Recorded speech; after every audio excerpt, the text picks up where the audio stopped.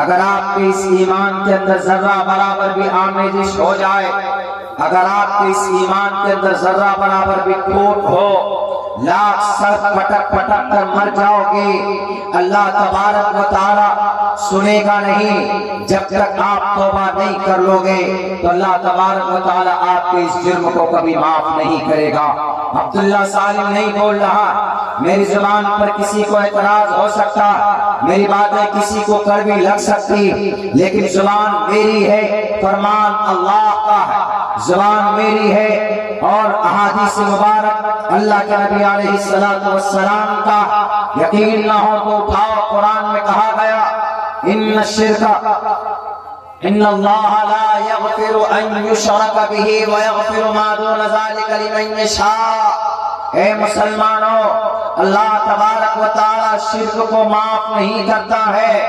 اگر تم یہ بیماری تمہارے اندر ہے، اگر یہ گناہ تم کرتے ہو تو راستے پر آ جاؤ، اللہ کے دربار میں پہنچو، مسجد میں جاؤ، اللہ کے بھیجے ہوئے وارثین انبیاء حضرات علماء کرام کے پاس جاؤ، اپنے شیخ کے پاس جاؤ، اپنے استاد کے پاس جاؤ، توبہ کرو، رو گڑ گڑاؤ، اور اپنے اس جرم عظیم سے اپنے دل کو پاک کرنے کے لیے اور اللہ تبارک و تعالیٰ کے سامنے میں آنسو بہاؤ، تب جا کر اللہ تمہاری کوئی سنے گا۔ ورنہ یہ بیماری رہتے ہوئے تم روزہ رکھو، تم نماز پڑھو، تم زکوٰۃ دو، تم حج کرو، اللہ تبارک و تعالیٰ تمہاری ان تمام چیزوں کو قبول نہیں کرے گا، کیونکہ ابھی آپ نے اللہ کو ایک مانا ہی نہیں، آپ نے اللہ کو ناراض کر رکھا ہے۔ ایک طرف سے اللہ کو آپ ادھورا مانتے، ایک طرف سے آپ اللہ کو محتاج مانتے، ایک طرف سے آپ اللہ کو لنگڑا اور لوڑھا سمجھتے۔ نعوذ باللہ من ذالک، اس طرح کے الفاظ ہمیں استعمال نہیں کرنا چاہیے۔ مطلب کیا ہوا؟ اگر آپ کا پیشانی اگر کہیں پر کسی مٹی کے پتلا کے سامنے یا کسی قبر پر جھکتا ہے، آپ اس کو طاقت اور پاور آف اٹرنی دیتے ہو، آپ اس کو اتھارٹی دیتے ہو، تو اس کا مطلب تو یہی ہوا نا کہ آپ وہ طاقت اللہ کو نہیں مانتے، آپ اللہ کو سرو شکتیمان دیو مہان نہیں مانتے، آپ اللہ خالق کل شیء نہیں مانتے، آپ ان اللہ علی کل شیء قدیر اس کو نہیں مانتے ہیں۔ تو گویا کہ آپ نے اللہ کو مجبور سمجھا، اللہ کو آپ نے محتاج مانا۔ تو ایسی صورت میں آپ کا کوئی بھی عمل اللہ کہتا نہیں چاہیے مجھے تمہاری نماز، نہیں چاہیے مجھے تمہارے روزے، نہیں چاہیے مجھے تمہارے یہ زکوٰۃ اور حج عمرہ۔ جاؤ پہلے اپنے ایمان کو صحیح کر کے آؤ، پہلے اپنے ایمان کو صحیح کر کے آؤ۔ اسی لیے اللہ کے نبی علیہ السلام سب سے زیادہ تشدد اللہ کے نبی کے اوپر کیا گیا، اسی ایمان کی پوترتا، اسی تبلیغ کے اوپر صحابہ کرام کو زد و کوب کیا گیا، پریشانیاں دی گئی، تکلیفیں برداشت کی انہوں نے صرف اسی ایک اللہ کی وحدانیت کے پرچار کے لیے، یہاں تک کہ انبیاء کو اور بھی انبیاء آئے، سولی پر لٹکانے کی سازشیں کی گئی، پیڑ میں چھپ جاتے تھے، آرے سے پیچھے چیر دیا جاتا تھا نبیوں کو۔ جرم کیا؟ صرف یہ کہتے تھے یا ایھا الناس قولوا لا الہ الا اللہ، اے لوگو اللہ کو ایک مانو۔ وہ کہتے تھے کہ اچھا بہت بڑھیا، کل کا بچہ ہمیں آ کر سمجھاؤ گے، آج تک تو ہم لات عزا منات پرانے دیوی دیوتا پتھر کے ایشور کے سامنے میں ہم جھک رہے تھے، ہم اپنے آباء و اجداد کو کیسے چھوڑ دیں، ہم اپنے پوروج کو کیسے چھوڑ دیں، ہماری ناک نہیں کٹ جائے گی۔ تو اس وجہ سے وہ پریشان کرتے تھے، لیکن پھر بھی تمام کے تمام نبی اس بات کو جانتے تھے کہ جب تک آدمی کا مائنڈ اللہ کے بارے میں پاک پوتر نہیں ہوگا، اس کا بھی کوئی عمل قابل قبول نہیں۔ دیرفور ہر نبی جب آیا پہلے سب سے پہلے انہوں نے یہی تبلیغ کس کی؟ اللہ کی وحدانیت، لا الہ الا اللہ محمد رسول اللہ۔ ان سے پہلے جو نبی آئے ان کا جو کلمہ تھا، سب نے اپنے اپنے کلمے کو، لیکن سب کے کلمے کے ساتھ ایک جز سب سے پہلا لا الہ الا اللہ، اللہ کے سوا کوئی معبود۔ This is a basic thing. if you want to enter the paradise, I know that, ہم جانتے ہیں اس بات کو کہ آپ جنت چاہتے ہیں، بٹ آپ جنت تبھی پائیں گے جب آپ کا ایمان اور آستھا اور عقیدہ شدھ پوتر ہوگا۔ بہت سارے مسلمان ہیں، آپ چلے جائیں ہمارے بھارت کے بہت سارے اسٹیٹ کے ایسے علاقے کے اندر میں جہاں پر یہ شرک ہوتا، چتور گھر ایک جگہ، نیمچ ایک جگہ ہے بھوپال کے مدھیہ پردیش ایم پی کے اندر، اسی کے قریب میں ایک چتور گھر ہے، وہاں پر ایسا شرک ہوتا ہے کہ آپ کو الٹی آ جائے، اتنی گندی حرکتیں ہوتی ہے وہاں پر، وہ ایسا سمجھتے جیسے فرعون بیٹھا ہے۔ میرے بھائیوں، قرآن میں نہیں، اتنی بڑی غلطی ہے، اتنا بڑا گناہ ہے کہ قرآن کے ساتھ ساتھ ویدوں میں منع کیا۔ ہم نے منتر شلوک پڑھا ہے، اندھن تمہ پریوشنتے سمبھوتی مپاستے تتو بھویا ایوتی تموی سمبھوتی آمرتہ۔ اے لوگوں، اگر تم نے ایشور کو چھوڑ کر، اگر تم نے ہوا، آگ، پانی، مٹی کو، بہت پرانا وہ شلوک ہے لیکن صاف نفی کرتا ہے، منع کرتا ہے۔ پنڈت دیانند سرسوتی نے اپنی کتاب ستیار پرکاش میں بھی ایشور کون ہے الگ الگ ناموں سے اس کا ورنن کیا۔ شنو اوم شنو مترہ اوم شنو مترہ شم ورونا شنو بھوت وریمہ شننا شمنا اندرا برہسپتی شننا اندرا برہسپتی نمو برہمنے۔ ہم اسی برہمن کے سامنے، ہم برہسپتی کے سامنے، ہم اسی اندرا کے سامنے، ہم اسی متر کے سامنے، ہم اسی ورن کے سامنے، نمو برہمنے، برہمن کے سامنے اپنے آپ کو جھکاؤ۔ نمو برہمنے نمستے وایو، نمستے وایو، وہ وایو کے، اگنی کے جو دیوتا ہیں۔ کون ہے آگ کا مالک؟ اللہ ہے۔ کون ہے ہوا وایو کا مالک؟ اللہ ہے۔ ہوا، اگنی، وایو، جل، تھل، استھل، کون ہے مالک؟ اللہ تبارک و تعالی۔ بیکاز قرآن میں اللہ نے فرمایا اللہ خالق کل شیء، اللہ نے دنیا کی تمام چیزوں کو پیدا کیا ہے۔ اللہ تبارک و تعالی اس کا کریٹر ہے۔ اللہ نے دنیا کو پیدا کیا، دنیا کو پیدا کیا۔ ان الدنیا خلقت لکم، انسانوں کے لیے، انسانوں کو فائدہ دینے کے لیے۔ وَإِنَّكُمْ خُلِقْتُمْ لِلْآخِرَةِ، تمہیں پیدا کیا گیا آخرت کے لیے، اللہ کی ورشپ کے لیے، اللہ کی بھکتی کے لیے۔ پنڈت دیانند سرسوتی جو ویدوں سے، ہندو بھائیوں کے گرنتھوں سے نکل کر ایک الگ دھرم بنایا، ایک الگ آرگنائزیشن بنائی جس کا نام ہے آریہ سماج۔ جب انگریز آئے تھے یہاں پر، اس وقت کی بات ہے، سن 1857 کی بات ہے، تو آریہ سماج کو انہوں نے ستھاپت کیا اور انہوں نے صاف کہا کہ ویدات کے اندر نہیں الگ خدا، ایک ہے۔ نمو برہمنے نمستے وایو تمیو پرتیکشم برہماسی تمیو ادھشیم اوم شانتی شانتی شانتی۔ اسی لیے اس کے نام کو لے کر شانتی پیدا کرو اپنی زندگی میں، صاف لفظوں میں بیان کیا گیا۔ اور یہی پیغام تو ہمارے تمام کے تمام نبیوں کا تھا۔ وہ بھلے ہی ہمیں معلوم نہ ہو ہمارے انبیاء کی کیا قربانی رہی ہے، ہمارے نبیوں کی کیا تاریخ رہی ہے، ہمیں معلوم نہ ہو، بڑی آسانی کے ساتھ ہمیں مل گیا ہے اسلام، پلیٹ میں سجا کر۔ کہتے ہیں نا، جو چیز آسانی سے مل جاتی ہے اس کی قیمت نہیں ہوتی، چاہے دنیا ہو چاہے دین کے اعتبار سے ہو۔ جو چیز آپ کو بنا محنت اور مشقت کے پرووائڈ ہو جائے، آپ کو وہ چیز، اس کی اہمیت نہیں معلوم ہوتی۔ میرے بھائیو، بڑی دقت کے ساتھ آپ تک یہ اسلام پہنچا ہے، بڑی پریشانی کے ساتھ آپ تک یہ شریعت پہنچی ہے، بڑے جانفشانی اور قربانی کے بعد آپ تک یہ قرآن پہنچا ہے۔ بھلے ہی ہمیں اس کی اہمیت معلوم نہ ہو، بھلے ہی ہمیں مساجد کی، ادب و احترام، مدارس کی، مکاتب کی فکر نہ ہو، شعور نہ ہو، وہ ہماری نادانی ہے، ہماری بد نصیبی ہے۔ ورنہ آپ کے اس اسلام کی حفاظت کے لیے حضرت خباب بہت ہی کمزور تھے، ان خباب رضی اللہ تعالی عنہ کو انگاروں پر لٹا دیا گیا تھا، پیٹھ سے نیچے سے ان کے چربیاں پگھل کر وہ ختم ہو گئی تھی، گوشت جل گئے تھے، صرف ہڈی باقی تھا۔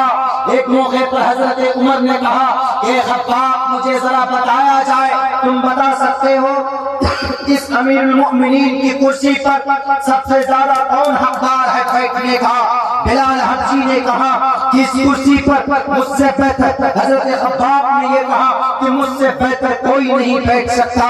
تو حضرت عمر نے کہا کہ نہیں، اے خباب اس کرسی پر تم نہیں، زیادہ حقدار بلال حبشی کو ہے۔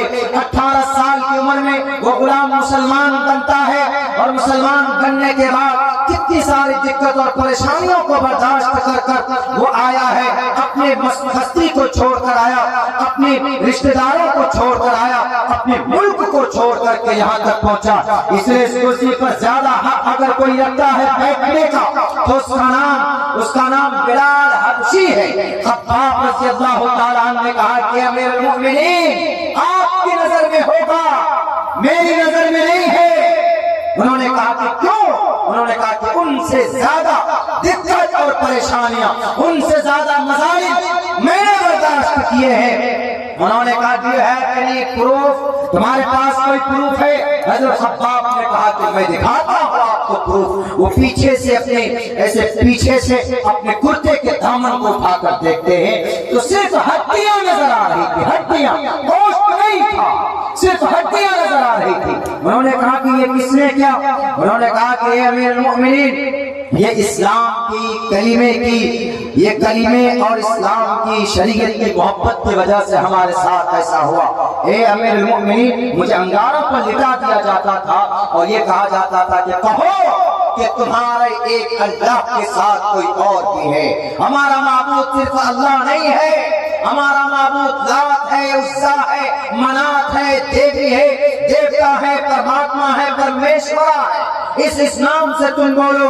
انہوں نے کہا کہ نہیں، کبھی بھی نہیں، یہ جان چلی جائے میری، لیکن میں کبھی بھی اپنے ایمان کا سودا نہیں کروں گا، میں کبھی بھی اپنے عقیدے کے اندر کسی اور ڈپلیکیٹ خدا کو شریک نہیں کروں گا۔ پیسوں میں اپنے ایمان کو ہم سودا کرتے ہیں، الیکشن کے موقع پر ایک چائے میں اپنے ایمان کو بیچ دیتے ہیں۔ کیا قیمت ہے اس ایمان کی مسلمانوں؟ جان کی، عزت کی، آبرو کی قربانیاں دے دے کر ایسے پڑے کہ ہم تک 1450 سال بعد میں آئے ہیں ہم اس دھرتی پر، لیکن اب سے 1450 سال پہلے خون کی ہولی کھیلی گئی تھی اس شریعت کو ہم تک پہنچانے کے لیے، اس عقیدے کو ہم تک پہنچانے کے لیے۔ غلط بات ہے کہ ہم اس کو دل سے سمان نہیں کرتے، ہم ایکسپٹ نہیں کرتے، ہم اس کی قدر نہیں کرتے، ہم اس کی حفاظت نہیں کرتے۔ حضرت عمر نے جیسے ہی اٹھا کر دیکھا چیخیں نکل گئی، انہوں نے کہا کہ ڈھکو اس کو، مجھ سے نہیں دیکھا جا رہا۔ حضرت خباب کو انگاروں کو لٹا کر بھون دیا گیا تھا، کس لیے؟ اسی وحدانیت کے لیے، اسی شرک کی مخالفت کے لیے۔ آج تو ہم لوگ بہت آسانی سے اپنے ایمان کا سودا کر بیٹھتے ہیں، بہت آسانی۔ کوئی پیر صاحب آئے، اب انہوں نے آپ کو کوئی دکھایا کہ ارے بھائی بڑے پگڑی ہیں، ایک دم بالکل سنہرے بال، ایک دم نورانی چہرہ، جا کر جھک جاتا، بس ختم کر دیتا سب کچھ۔ یہ بات ذہن میں بٹھا لو، اللہ سے بڑھ کر کوئی طاقت اس زمین پر نہیں ہے۔ دنیا کی تمام کتابوں کا مطالعہ ہم کر چکے ہیں، ہم دنیا کے تمام گرنتھوں کی روشنی میں آپ کو بائی پروف کہہ سکتے ہیں کہ اللہ سے بڑی طاقت کسی کے پاس نہیں ہے۔ حضرت ابراہیم کو جب آگ میں ڈالنے کی تیاری کی جا رہی تھی، حضرت ابراہیم کو اتنی لکڑیاں جمع کی گئی تھی، اتنی لکڑیاں جمع کی گئی تھی کہ پوری کی پوری بستی جلائی جا سکتی تھی۔ کہا جاتا ہے، تاریخ کے حوالے سے کہا جاتا ہے کہ مہینوں تک لکڑیاں جمع کی گئی۔ کس کو جلانا ہے؟ وہ ایک منچلا ہے، وہ ایک نوجوان ہے، ابراہیم، ان کو جلانا ہے۔ جرم کیا کیا ہے؟ انہوں نے ہمارے خداؤں کے ناک توڑ دیے، وہ جو بت کی پوجا کرتے تھے حضرت ابراہیم تو پہلے سے کرتے تھے، یہ بے جان ہے، سامنے بتاشے رکھے ہوتے، کھا ہی نہیں سکتے، یہ جب تمہارا خدا کھا نہیں سکتے۔ ایک مرتبہ ایسا ہوا کہ ایک تہوار انہوں نے کہا کہ ہم تمہارے ان بتوں کو ایک روز بڑھیا سے ان کے خاطر توازی کریں گے، ڈھنگ سے کریں گے۔ قرآن کریم کے اندر بہت اچھی تفصیل سے حضرت ابراہیم کا واقعہ بیان کیا گیا، لیکن شرک، بدعات و خرافات، ڈرے نہیں کسی سے مقابلہ کیا۔ اس وقت کا دنیا کے اندر 4 بادشاہ کی حکومت تھی، نمرود کی، حضرت سلیمان کی، سکندر کی اور بخت نصر کی، 2 نان مسلم 2 مسلم، ان میں سے ایک نمرود اس وقت دنیا کا، پوری دنیا کا بادشاہ، اور اسی علاقے کے تھے، وہیں کے عراق کے شہر بابل کے اندر تھا۔ وہاں سے جنگ ہوا، حضرت ابراہیم علیہ السلام کا یہ خبر پہنچی، ان کو جلانے کی تیاری کی گئی۔ کیوں جلانے کی تیاری کی گئی؟ انہوں نے ان کے سارے خداؤں کے ڈپلیکیٹ خداؤں کے ناک توڑ دیے، کان توڑ دیے۔ اسی جرم میں سزا دی گئی کہ ابراہیم کو آگ میں جلا کر بھسم کر دیا جائے۔ لیکن میرے بھائیو، اللہ تو اللہ ہے، طاقتور ہے، کہیں کسی اللہ کی بیوی کا کوئی ایسے عقیدے ہیں نا دنیا کے اندر، ایشور مانتے ہیں، ان کی بیوی کا اپہرن ہو جاتا ہے، انہیں خبر ہی نہیں ہوتی، انہیں معلوم ہی نہیں ہوتی کہ ہماری بیوی کا اپہرن ہو گیا، کون کیا ہے، جا کر دوسروں سے مدد لیتے ہیں۔ اشارہ آپ سمجھ سکتے ہیں۔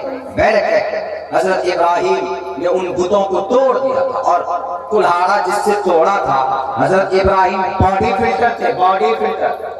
باڈی بنانا 6 پیک بنانا گناہ نہیں ہے، بناؤ 6 پیک بناؤ نہیں 7 پیک بناؤ، لیکن اس نیت سے بنائیے teach will be just the right intention۔ میرے بازوں میں طاقت۔ ہمارے اسکول میں چھوٹا سا بچہ، ہمارے ادارے میں بہت چھوٹا ہے، بہت ہی، وہ آ کے کل کیا بولتا ہے کہ سر من نہیں لگتا، بہت چھوٹا ہے، اس کا باپ سے کوئی اسکول میں چھوڑ کر گیا کہ یہ ماحول میں رہے، بولا سر من نہیں لگتا، اس کے اور بھی بھائی ہے بہن ہے، من نہیں لگتا ہے سر۔ ہم نے کہا تم کو من کا کیسے پتا جی، اتنا چھوٹا سا تم بدھی ہو، من کیسے نہیں لگتا مطلب؟ بولا اچھا نہیں لگتا، اسی کو نہیں بولتے ہیں من نہیں لگتا ہے۔ ہم نے کہا تم ہٹا کھٹا آدمی ہو، کھاتے ہو پیتے ہو، تو کیا بولتا؟ نہیں سر کمزور ہو گیا، ایسے نہیں کھاتا۔ اتنا سا بچہ، اب وہ دیکھیں اس کو بھی یہ پتا ہے کہ یہاں سے باڈی کا پتا چلتا، تو باڈی بنانا گناہ نہیں ہے۔ آپ 6 پیک بنائیے، 8 پیک بنائیے، 10 پیک بناؤ، منع نہیں، لیکن آپ میتھڈ چینج کر دیجیے، کنسپٹ انٹینشن چینج کر دیجئے۔ امام بخاری نے سب سے پہلی روایت جو لائے، جو پہلی حدیث لائے، deeds will be judged by the intention، انما الاعمال بالنیات۔ آپ 6 پیک بناؤ، نیت یہ ہو میں 6 پیک اس لیے بنا رہا ہوں تاکہ میں اس سے اللہ کی مدد کروں گا، اللہ کے دین کی مدد کروں گا، اللہ کی عبادت کروں گا، اپنی جوانی کو اللہ کے راستے میں خرچ کروں گا، اور کہیں ضرورت پڑ جائے کسی ظالم کو، کسی دشمنان اینٹیز آف بھارت کو، بھارت کے کسی دشمن کے کھوپڑی توڑنے کی، تو گھوسے سے اس کا سر بھی پھوڑوں گا، اور دہشت گرد کوئی پکڑا جائے تو اس کی زبان کاٹوں گا، کہیں پر کوئی فسادی مل جائے اس کو پکڑ کر جیل کے حوالے کروں گا، اپنے سماج میں رفائی کام کروں گا، اپنی اس طاقت سے، اپنی اس باڈی سے، اپنی 6 پیک سے۔ بھلے ہی آپ جم جاتے ہوں ڈیلی، 1 گھنٹہ وہاں لگاتے ہیں، کوئی تعلق نہیں ہے اس کا شریعت سے، لیکن آپ نے جیسے ہی نیت چینج کی تو آپ کا 1 گھنٹہ جم میں جانا باعث ثواب بن جائے گا آپ کے۔ اس لیے سے بناؤ نا 6 پیک۔ حضرت ابراہیم 6 پیک والے تھے، مطلب طاقتور تھے، اتنا بڑا کلہاڑا مارتے تھے۔ جب چلے گئے سارے لوگ کہاں پر؟ اپنے اس میدان میں عید منانے کے لیے، تو حضرت ابراہیم رہ گئے۔ کیوں؟ اس لیے کہ وہ لوگ جو بولتے تھے کہ ہمارا خدا یہ، ہمارا خدا یہ فنا بت ہمارا پرماتما، یہ پتھر کا دیوی دیوتا ہمارا پرماتما، ہمارا ایشور، ہمارے باپ داداؤں نے انہی کو اپنے ہاتھوں سے پوجا تراشتے تھے اور ان کو خدا مانتے تھے۔ حضرت ابراہیم بڑے کوڑتے تھے، 18 سال کی عمر سے بڑی تکلیف دی، بڑی کوفتی دی، کیا پاگل آدمی ہے اپنے ہاتھوں سے پتھر کو تراش کر کے بناتا اور اسی کو خدا بناتا، پھر بیچ بھی دیتا ہے کبھی کبھی۔ یہ کیسے آدمی ہے بتائیے؟ ایک روز جا کر کے جب گئے وہاں پر بت خانے میں، اور وہاں پر دیکھا بہت سارے کھانے رکھے، ان کو یہ پوچھ رہے، بات کر رہے، ارے تم لوگ پاگل ہو، اتنا کھانا تم لوگ یہاں پر بٹھا کے رکھا ہوا، بچا کے رکھا ہوا ہے۔ سماج کے اندر میں کٹیہار میں سیلاب آیا، پورنیہ میں سیلاب آیا، یہ کھانا وہاں بانٹ دیتے تو غریبوں کو کم سے کم پیٹ بھرتا، یا تم خدا بنے بیٹھے ہو یہاں پر بت خانے میں، صنم خانے میں، اور غریب وہاں پر بھوک سے تڑپ رہے ہیں، تو اٹھایا، کہا کہ یا تو کھاؤ میں تو تمہاری ایک ایک کی خبر لوں گا۔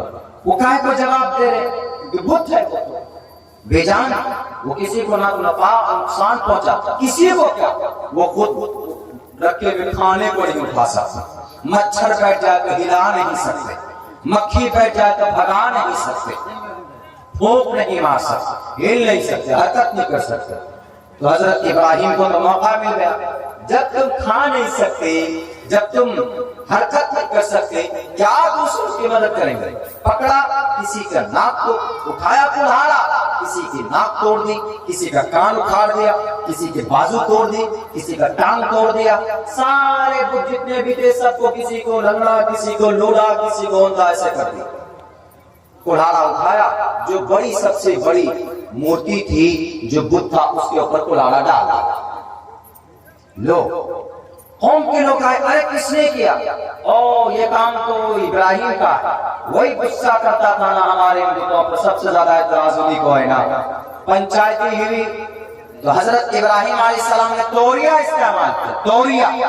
توریہ بولتے ہیں ایسے ورڈ کو جو سامنے والے کو بولا جائے، یعنی ایسا ورڈ بولا جائے جس کے ڈبل میننگ کا مطلب یہ ہوتا ہے کہ سامنے والا کچھ اور سمجھ لیتا ہے اور بولنے والے کا مطلب کچھ اور ہوتا۔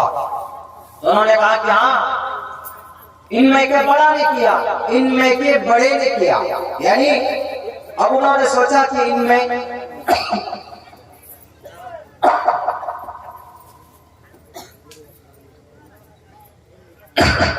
ان مورتیوں میں جو سب سے بڑا ہے اسی نے کیا، کیونکہ کلہاڑی اسی کے گردن پہ رکھی ہے۔ تو وہ لوگ یہ سوچ رہے ہیں کہ ابراہیم کا یہ کہنا کہ مورتیوں میں جو سب سے بڑا ہے اس نے کیا، حالانکہ وہاں پر وہ کیا سمجھ رہے تھے، انکار بھی نہیں کر سکتے تھے، نا نبی ہیں رسول ہیں، ان کا یہ مقصد تھا ان میں کا بڑا کون تھا؟ ان میں کا بڑا حضرت ابراہیم تھے، اس لیے کہ سارے مشرک تھے وہاں پر، وہ نبی بننے وہ نبی ہے، رسول ہے، ان سے بڑا کون ہو سکتا؟ تو انہوں نے سوچا، انہوں نے کہا کہ ان میں کا بڑا کیسے کر سکتا ہے، تو کلہاڑی گلے میں ڈال کر بیٹھا ہوا، یہ کیسے آیا، کیسے ناک توڑ دی، یہ کچھ ہلا نہیں سکتا، کچھ کھا نہیں سکتا، کچھ پی نہیں سکتا، یہ مورتی کیسے ناک منہ توڑ سکتا؟ تو حضرت ابراہیم کو موقع مل گیا، کہا کہ جب یہ کھا نہیں سکتا، پی نہیں سکتا، جب یہ ہل نہیں سکتا، تو پھر کیوں ان کے سامنے میں اپنی پیشانی جھکاتے ہو؟ بتاؤ کیوں تم ان کی پوجا کرتے ہو، کیوں تم ان کی بھکتی کرتے ہو؟ گرم چوٹھا لگا دیا، لوگ وہاں پر جواب لیس ہو گئے، وہ بول نہیں پائے۔ اس کے بعد پھر اسی جرم میں جناب یہ فیصلہ سنایا گیا کہ نہیں، ان کو نیست و نابود کیا جائے۔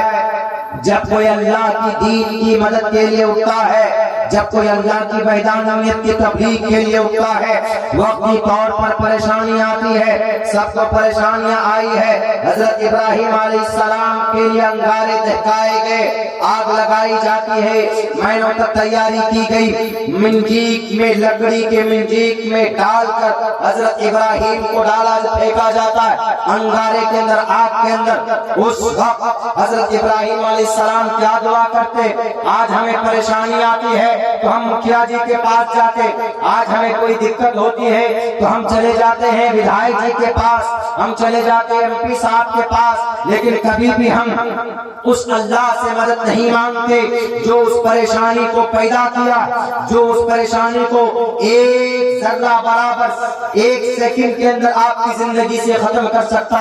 ہم کبھی بھی ہمیں پریشانی آتی ہے تو ہمیں چاہیے، نبی کی زندگی سے ہمیں یہ پیغام ملتا ہے، آپ کو کوئی پریشانی آتی ہے تو آپ اللہ سے دعا کرو، آپ کو کوئی مشقت اور تکلیف میں آپ ہیں، آپ کی زندگی چل رہی ہے تو آپ اللہ کی مسجد میں جائیں، آپ مسجد میں اللہ کے گھر میں جائیں، 2 رکعت نماز پڑھیں، اللہ سے دعا کریں، آپ کی پریشانی کو اللہ تبارک و تعالی زیادہ بہتر جانتا ہے، وہ حل کر سکتا ہے، اللہ دور کر سکتا ہے۔ لیکن ان کے پاس نہیں جائیں گے، کوئی بھی پریشانی آئے گی، کوئی بھی دقت آتی ہے تو ہم پیسے والے کے پاس جاتے ہیں، ہم پاور والے کے پاس جاتے ہیں۔ یاد رکھو مسلمانوں، اللہ سے بڑھ کر کوئی، اللہ سے زیادہ کسی کو اس دنیا میں طاقت نہیں ہے، کسی کے پاس اتنا پاور نہیں ہے۔ ارے نیتا آتے ہیں 5 سال کے لیے، 5 سال کے بعد نیتا بدل جاتے ہیں، سرکاریں بنتی ہیں 5 سال کے لیے، 5 سال میں سرکار آتی اور جاتی ہے، دنیا کے اندر عزت بنتی اور بگڑتی ہے، لیکن اللہ تبارک و تعالیٰ کی طاقت ہمیشہ سے ہے اور ہمیشہ قیامت، بلکہ قیامت کے بعد بھی ہمیشہ سے ہے، ہمیشہ اللہ کی طاقت باقی رہے گی۔ حضرت ابراہیم علیہ السلام نے کیا دعا کی؟ حسبنا اللہ و نعم الوکیل، میرے لیے اللہ کافی ہے، کسی کی مدد کی ضرورت نہیں ہے، اس لیے کہ میں اللہ کے لیے، اللہ کی وحدانیت کے لیے ڈالا جا رہا ہوں انگاروں میں۔ لوگ دیکھ رہے تھے، ہزاروں کا مجمع تھا کہ یہ ہو کیا رہا ہے۔ حضرت ابراہیم ہمیں اولاد کو پیغام دینا چاہتے تھے کہ کوئی پریشانی آئے کہ کسی قبر پر جا کر اپنے سجدے، اپنے پیشانی کو مت جھکاؤ، کوئی دقت آئے، مشکل کو دور کرنے والی ذات اللہ کی ہے، مشکل کشا اللہ ہے، شافی الامراض اللہ ہے، اواہب الاولاد اللہ ہے۔ مسلمانوں میں اس لیے بول رہا کیونکہ عقیدے سے تعلق رکھتا ہے۔ اگر آپ کا عقیدہ صحیح ہے، مشکل کشا اللہ کو مانتے ہو، شافی الامراض اللہ کو مانتے ہو، اواہب الاولاد اللہ کو مانتے ہو، تبھی تو آپ کا بیڑا پار ہو سکتا، نہیں تو پکڑ کر ڈال دیے جاؤ گے جہنم کے اندر۔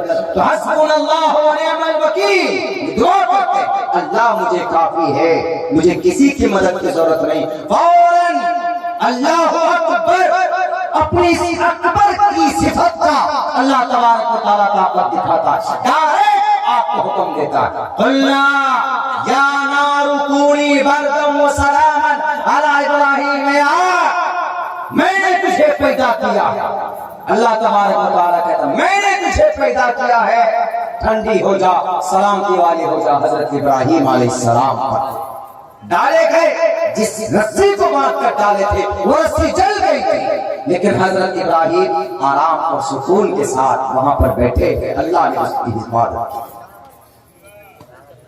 میرے بھائیوں، بڑی دقت اور پریشانی کے ساتھ ہم تک یہ اپنا عقیدہ اور آستھا ہم تک پہنچا۔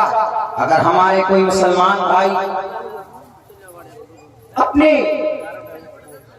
کسی مس انڈرسٹینڈنگ کی وجہ سے، کسی غلط فہمی کی وجہ سے اگر وہ اپنے عقیدے کو نہیں بچا پاتے ہیں، میرے خیال سے انہیں رجوع کرنا چاہیے، لوٹنا چاہیے اپنے قرآن کی طرف، اپنے احادیث کی طرف، پڑھے کھول کر دیکھے۔ حضرت بلال حبشی کو تڑپایا گیا لیکن احد نعرہ اللہ احد، اللہ ایک۔ بی بی سمیہ کے جسم کے 2 ٹکڑے ہوئے لیکن پھر بھی ایمان کا سودا نہیں کیا۔ 13 سال تک محمد رسول اللہ کو پریشانیوں میں ڈالا، اس لیے اسی ایک وحدانیت کے شرک کو ختم کرنا، جاء الحق وزهق الباطل ان الباطل كان زهوقا، حق آتا ہے تو باطل دم دبا کر بھاگنے کی کوشش کرتا ہے، بھاگتا بھی ایسا نہیں۔ تو ہماری جو پہچان اللہ کی نظر میں ہے وہ ہمارے ایمان اور آستھا، بیسک چیز۔ اگر ہمارا ایمان اور آستھا ڈگمگا گیا، شرک الکبائر والاشراک باللہ وحقوق الوالدین وقتل النفس وشہادت الزور، تمام برائیوں میں کبیرہ گناہوں میں سے ایک بڑا گناہ یہ ہے اللہ کا الاشراک باللہ، اللہ کے ساتھ کسی کو شریک کرنا۔ اسی لیے کہا گیا کہ اگر آپ کا ایمان ہے کمپلیٹ اللہ کی ذات پر تو کہا گیا الطہور نصف الایمان، ایمان الطہور پاکی ایمان کا آدھا حصہ۔ کیوں؟ اس لیے کہ آدمی ایک اللہ کو مانتا ہے، وحدانیت کو مانتا ہے، صفائی ستھرائی اس کے عقیدے کے ساتھ جڑا ہوا۔ اللہ کے نبی علیہ السلام کا فرمان cleanliness is half the faith، آدھا ایمان کا حصہ صفائی ستھرائی۔ اور جس کا ایمان و عقیدہ اللہ کے فضل سے کوئی آمیزش نہیں ہے، کوئی ملاوٹ نہیں ہے، میرے بھائیوں میرے ساتھیوں، اس کے لیے بشارت ہے۔ سارے انبیاء اسی کے جرم میں ستائے گئے۔ حضرت شعیب علیہ السلام کی تاریخ اٹھا کر کے دیکھ لیں گے آپ، اور حضرت زکریا کی تاریخ اٹھا کر دیکھیے، حضرت نوح کی تاریخ اٹھا کر دیکھیے، حضرت لوط کی تاریخ اٹھا کر دیکھیے، اور حضرت عیسیٰ کی تاریخ اٹھا کر دیکھیے، حضرت موسیٰ کی تاریخ اٹھا کر دیکھ لیجئے۔ یہ ساری تاریخیں دیکھیں گے، بس اسی جرم میں سزا پریشان کیے گئے وہ کہ بھئی تم کیوں شرک کی مخالفت کرتے ہو، تم کیوں ایک اللہ کی بات کرتے ہو؟ کیونکہ ہم جانتے، وہ جانتے تھے، اللہ جانتا اللہ تبارک و تعالی اس دھرتی کو پیدا کرنا۔ اور ہم یہ بات آپ لوگوں کو پورے وقار کے ساتھ، درک کے ساتھ زور دے کر میں اس لیے کہہ رہا ہوں، میرے مسلمانوں، آج جو آپ ذلیل اور رسوا ہو اس کی وجہ یہی ہے کہ ہمارا ایمان کھوکھلا ہو چکا ہے، سمندر میں جھاگ کے مانند ہو چکے ہیں ہم۔ اس ایمان سے ہمیں کوئی فائدہ نہیں پہنچ رہا ہے۔ اور یاد رکھو، آپ کی پیدائش سے پہلے اس زمین پر 2000 سال پہلے تک اللہ تبارک و تعالیٰ نے جناتوں کی آبادی تھی اس دھرتی پر۔ جنات جن کے اندر عقل نہیں ہوتی، جنات کا سب سے بڑا جو انٹیلیجنٹ ہوتا ہے وہ انسان کے بچے کی جو 10 سال میں جو عقل ہوتی ہے، وہ جناتوں کا سب سے بڑا جو انٹیلیجنٹ ہوتا ہے وہ ہمارے یعنی انسانی مخلوق کی 10 سال عمر کی بچے کی عقل کے مانند اس کا ہوتا ہے جو اس کا سب سے بڑا ویدوان ہوتا ہے۔ رکھا اس دھرتی پر پیدا کیا تھا کس لیے؟ اپنی بھکتی کے لیے، لیکن انہوں نے فساد شروع کر دیا جیسے ہم اور آپ کر رہے ہیں۔ انہوں نے خون بہانا شروع کر دیا جیسے ہم اور آپ کر رہے ہیں۔ انہوں نے ایشور کے ساتھ شرک شروع کر دیا جیسے ہم اور آپ کر رہے ہیں۔ انہوں نے شراب پینا شروع کر دیا جیسے ہم اور آپ پی رہے ہیں آج کی تاریخ کے اندر۔ تو اللہ تبارک و تعالیٰ نے فرشتوں کو بھیج کر ان جناتوں کا مقابلہ کیا۔ فرشتوں نے آ کر اللہ کی طرف سے، اور پھر وہ جنات جزیرے میں چلے گئے، سمندروں میں چلے گئے، وہاں ان کا خانہ بدوش بن گئے، وہ پھرتے ہیں، صفحہ ہستی سے مٹا دیا۔ The completed clean from the earth. And Allah created and jinnah only ibadat, only for worship. وَمَا خَلَقْتُ الْجِنَّ وَالْإِنسَ إِلَّا لِيَعْبُدُونَ۔ انہوں نے عبادت نہیں کی، انہوں نے اپنے عقیدے کے اندر میں بگاڑ پیدا کر لیا، انہوں نے اپنے معاشرے کے اندر میں فساد پیدا کر لیا۔ یہی وجہ ہے کہ فرشتوں نے کہا تھا کہ اللہ آپ پھر انسان کو ایسے مخلوق کو بنائیں گے جو فساد پیدا کریں گے۔ کیوں؟ وہ دیکھ چکے تھے جناتوں کے اندر میں یہ فساد، وہ دیکھ چکے تھے کہ قتل وہاں پر وہ لوگ کرتے۔ اسی لیے اللہ کے نبی اللہ تبارک و تعالیٰ کے سامنے فرشتوں نے کہا أَتَجْعَلُ فِيهَا مَن يُفْسِدُ فِيهَا وَيَسْفِكُ الدِّمَاءَ۔ آپ ایسے قوم کو بنانا چاہتے ہیں کہ جو فساد پیدا کریں گے، جو خون بہائیں گے، نوجوان شراب پیئیں گے، بیٹیوں کی عزتیں لوٹیں گے، زکوٰۃ جن پر فرض ہوگی وہ زکوٰۃ نہیں دیں گے، نوجوان گٹکے کھائیں گے، نوجوان شراب کی تھیلی پی کر بائک چلائیں گے، ایکسیڈنٹ کرتے پھریں گے، نوجوانوں کو ان کی زندگی کا ان کی اپنی پوتر زندگی کا کوئی احساس نہیں ہوگا. وہ باڈی فلٹر اپنے آپ اپنی باڈی بنائیں گے سلمان خان کے سکس پیک کو دیکھ کر. یہ نہیں کہ محمد رسول اللہ کے بازو میں کتنی طاقت تھی, محمد کی زندگی کو دیکھ کر نہیں, کہ حضرت موسیٰ کی طاقت کو دیکھ کر نہیں بنائیں گے وہ اپنی طاقت. حضرت موسیٰ کے اندر اتنی طاقت تھی کہ ایک فرعونی کو مارا تھا تو مر گیا تھا. فَأَخَذَ مُوسَىٰ فَقَضَىٰ عَلَيْهِ, اتنی طاقت تھی حضرت موسیٰ. ڈرتے تھے لوگ حضرت موسیٰ کے نام سن کر, نہیں ارے باپ ہے, وہ اگر ایک تھپڑ مار دے تو آنکھ نکل کر باہر آ جائے, وہ طاقت تھی ان کے اندر. آج ہمارے اندر نوجوانوں کے اندر طاقت, باڈی بناتے, اوہ سلمان خان کا کیا سکس پیک دکھ رہا ہے بھائی, رتک روشن کیا ڈانس کرتا, ایسے ڈانس کرتے نہیں. سنتیں زندہ ہو جائیں گے اگر آپ کی زندگی, آپ کے دماغ میں کانسیپٹ آ گیا کہ حضرت موسیٰ طاقتور تھے, حضرت ابراہیم طاقتور تھے, محمد رسول اللہ کے بازوؤں میں 10,000 جوانوں کی طاقت تھی آپ ایسا. لیکن انہوں نے اپنی طاقت کو تکبر کی چیز نہیں بنائی, بلکہ اللہ کے پیغام کو آگے بڑھانے کے لیے محنتیں کی, رات دن بیٹھے نہیں. ریسٹ از ٹو ریسٹ, آرام ہے, انگریزی میں بولتے ہیں ریسٹ از ٹو ریسٹ, آرام. دنیا آرام کرنے کے لیے نہیں ہے, یہاں محنت کرنے کے لیے. شاید میں تو اللہ سے دعا کرتا ہوں, شکر ادا کرتا ہوں کہ اللہ ہم کو استعمال کرتا. رات آپ کے جلسے میں آ جاتا ہوں, ابھی تک جو سو گئے 2 گھنٹے سو گئے آپ کے آنے کے بعد, یہاں سے خود جائیں گے, فجر کی نماز کے بعد تک پہنچیں گے. اپنے بچے ہیں ادارے کے, ان کے پاس وقت دیں گے, کچھ کام ہوتے ہیں اسکول کے وہ کام کریں گے. پھر چونکہ تھوڑی بہت سیاسی اعتبار سے جڑے ہوئے ہیں, اس کا طالب علم ہوں, تو لوگ باہر سے آ جاتے ہیں. ابھی پنچایت کا چناؤ چل رہا ہے, کوئی مشورہ لینے آ جاتا ہے, یہ لائق سمجھتا ہے آپ کے بھائی کو, حالانکہ میں لائق ہوں نہیں, لیکن پھر بھی آ جاتے ہیں. کوئی مسئلہ اس طرح کا ہے کہ حضرت یہ کیسے کرنا, ویسے کیسے کرنا. ابھی کل کے ڈیٹ میں 2 پنچایتی آ گئی. پنچایتی کے اندر میں اتفاق سے ایک ہمارے قریب کے, دونوں ہمارے قریب کے تھے, لیکن جو مسئلہ کیا, مسئلہ یہ تھا کہ لڑکی شادی شدہ ہے, اس کے باوجود اس نے کسی اور کے ساتھ شادی کر لی. اب لڑکی والا یہ کہہ رہا ہے, باپ یہ کہہ رہا ہے کہ میری بیٹی شادی شدہ ہے, اس کی شادی ہو گئی, اس کا شوہر بنا ہے, وہ دوسرے کے ساتھ کیسے رہ سکتی ہے, اس سے نکاح کر کے, اس سے تو نکاح ہوگا ہی نہیں. ہم نے کہا یہ بات تو بالکل ٹھیک ہے, بھلا ہم کیس کریں, کیس ویس بھی چل رہا ہم لوگوں کا, مسلمان تو یہ الٹے پلٹے کیسوں میں پریشان ہے, کیس بھی چل رہا. ہم نے کہا کہ بولا دونوں فریقوں کو بلائے, لڑکے والے کو بھی لڑکی والے کو, لڑکا لڑکی نہیں آیا. ہم نے پوچھا کہ بھیا کیا معاملہ ذرا بتا دیجیے. ہمارے یہاں ایسا رواج ہے کہ پنچایتی میں 15-20 آدمی بیٹھیں گے, ایک دم ہو ہلہ ہاں ہوں چلے گا, بس نہیں. ارے صاف ہے, دونوں پکش کا بیان سنیے آپ, لڑکی اور لڑکے کا بیان سنیے. لڑکی نے صاف کہہ دیا کہ حضرت ہم نہیں رہیں گے پہلے والے شوہر کے ساتھ, ہم اس کے ساتھ نہیں رہیں گے, ہم اس کے ساتھ رہنا چاہتے ہیں, اور ہمارا باپ مجبوراً ہم کو یہاں سے اٹھا کر وہیں ڈالنا چاہتا ہے. قانونی اعتبار سے لڑکی, بھارت سنویدھان کے اعتبار سے لڑکی کسی اور کے ساتھ رہنا چاہتی ہے. لڑکی بالغ ہے تو اس کا بنیادی مول ادھیکار ہے, اس کو کوئی ہٹا نہیں سکتا. لیکن شرعی اعتبار سے تو یہ پاپ ہے نا, شرعی اعتبار سے تو اس کا قابل پہلے کوئی اور ہے, وہ دوسرے کے ساتھ میں کیسے رہ سکتی ہے.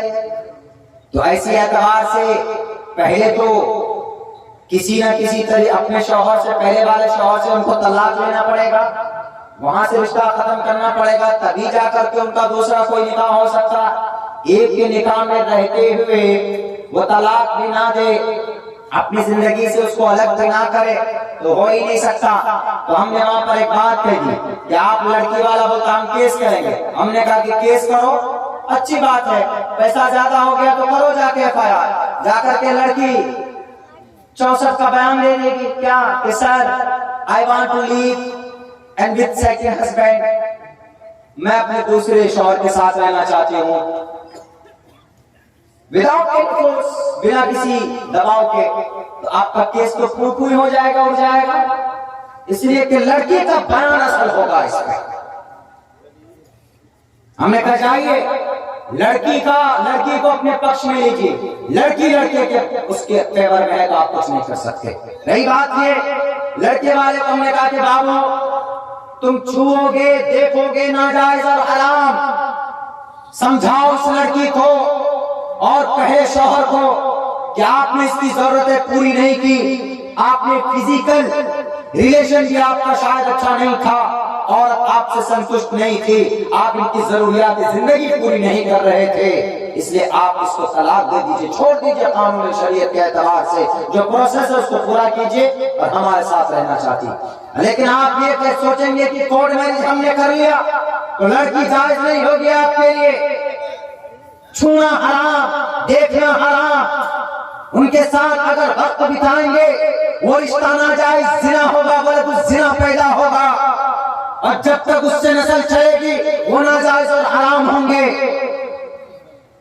یہ معاملہ کل کا، تو اس اعتبار سے بھی وہ معاملہ ختم ہوا، لڑکی والے اپنے طرف لڑکا والے اپنے طرف چلے گئے، جو بھی پروسیس ہوگا شرعی اعتبار سے اس کو پورا کرے۔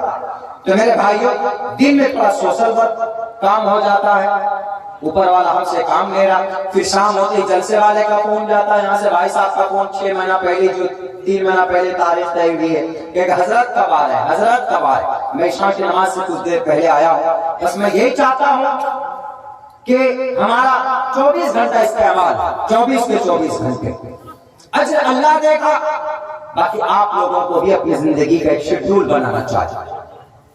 کفار کے پاس پورے سال کا ایک پلاننگ ہوتا ہے، پورے سال کا نہیں، اگلے 5 سال کی ایک پلاننگ ہوتی ہے۔ ہمارے نوجوانوں کے پاس، ہمارے مسلمانوں کے پاس اگلے ایک دن کی پلاننگ نہیں ہوتی، ٹارگیٹ ہی نہیں ہوتا کچھ۔